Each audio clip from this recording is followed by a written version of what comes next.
Norwich City manager Paul Lambert has ruled out adding to his squad as the injury list grows ever longer at Carrow Road. Norwich are currently without 5 recognised midfielders for tomorrow's game against Middlesbrough. Stephen Smith is the latest absentee. He's had surgery on an ongoing ankle problem and isn't expected back before Christmas. Lambert says trying to get the club's finances in order make it very difficult, though, to bring in loan players. If you're nearly in administration in October last year, that shows you how precarious it was, but the club's still surviving, which everybody wanted to do. And I also know that to get where you want to go, you certainly need a bit of finance to give you a hand. Well, Ipswich look to avoid a third successive championship defeat as they visit Nottingham Forest.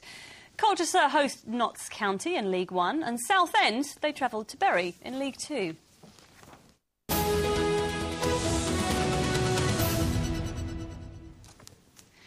Now, on Monday, we told you about Get Online Week as part of the Race Online 2012 campaign. Now, the aim is to get some of the 750,000 people in our region who have never used the internet online. Organisers say it's been a great success, as Ellie Price has been finding out.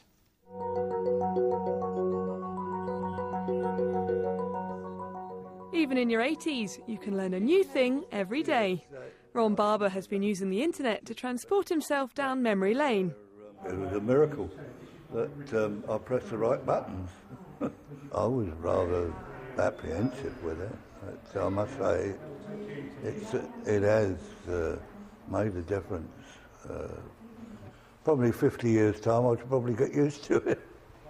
Events like this at the Meetup Cafe in Thetford have been teaching a new generation of internet users, even if there have been a few teething problems. Trying to get the mouse to work. It seemed to want to go in a different direction. Organisers of Get Online Week want to make sure the experience is fun, but there's a serious message too. If you're online, you're saving £270 a year on average, even if you're coming from the most economically disadvantaged families. But also on the macro level for the UK, I think it's incredibly important that we build technical skills into our economy and help people have all of the incredible opportunities that being on the internet affords. The virtual world of the likes of Facebook, Skype and Google seem a long way off when you're here in the middle of the countryside.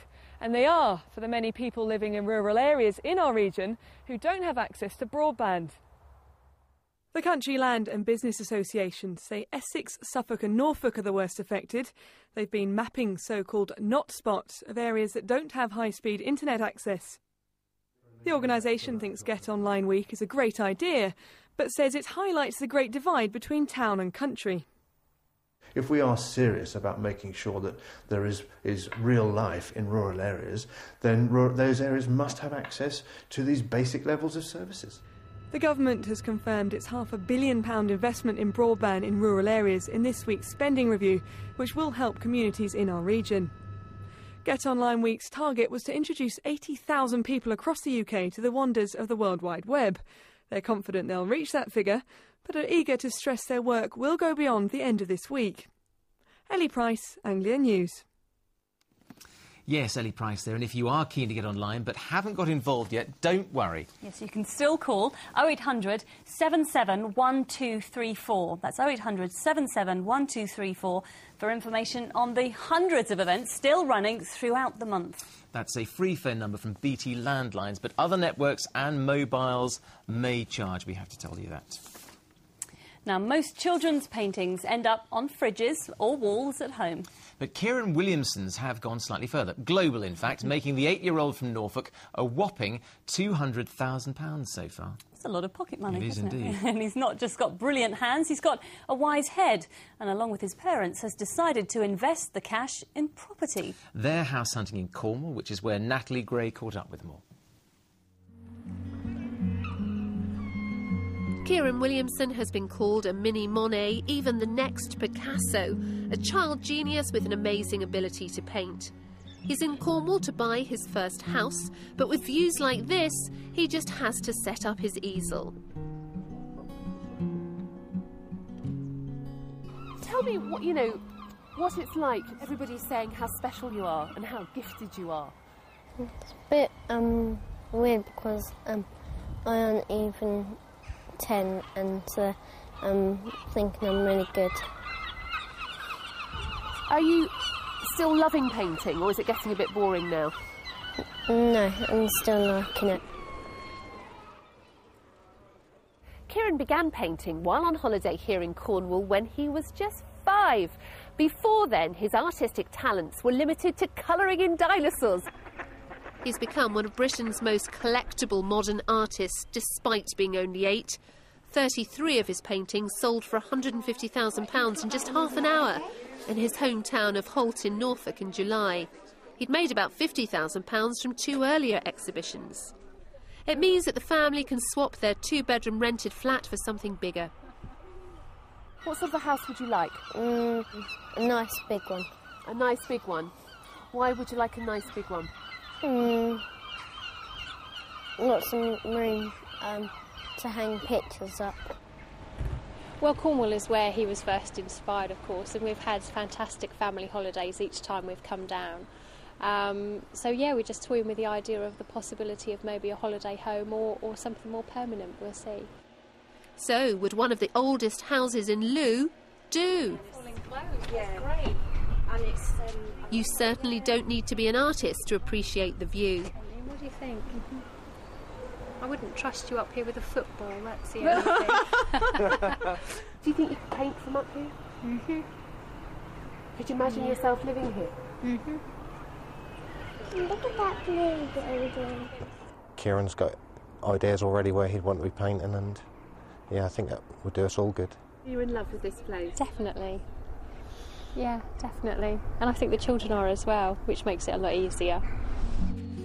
If the family do move to Cornwall permanently, it's a place where Kieron can work and play. And there will be some people who say, oh, you're forcing him to do it, knocking out these paintings that you can sell for a fortune to fund your lifestyle. What would you say to that? I would say that it's not the celebrity lifestyle that people assume it is. It's a massive responsibility. We judge ourselves every day. Are we getting the balance right? Is he well-rounded? Is he doing what he wants to do? And you couldn't get Kieron to do anything that he doesn't want to do. Next week, Kieron features in a Child Genius documentary on Channel 4. And if you're in any doubt at all that he's gifted, just look at his latest masterpiece. Natalie Gray, Anglia News. Polpero in Cornwall. Lovely. It would be a shame if we lost him to Cornwall, wouldn't it? We're more amazed every time we see it, aren't we? Now, before the weekend weather, let's take a look at the national news picture coming up in a couple of minutes. Cold and crisp, beautiful blue skies around the east today. Just how chilly has it been today, Amanda? Well, we've certainly had an early taste of winter this week. I mean, Beccles, they only recorded 7.9 degrees on Wednesday. That was their coldest October day since 1992. What about the weekend weather then? Everyone wants to know events happening in the region. What about them? Well, one activity that should be OK is the Go Pink event in Bury St Edmunds, who are trying to get more than 2,000 people together on Sunday for a record-breaking photo shoot even in aid of cancer research. So good luck with that. But how is it looking for the rest of you? Let's take a look. So that's Go Pink in Bury St Edmunds. We've got pink footballers in Great Yarmouth, and you're pretty in... Careful. Purple. Smart. Have a lovely weekend. See you on Monday. Bye-bye. Bye.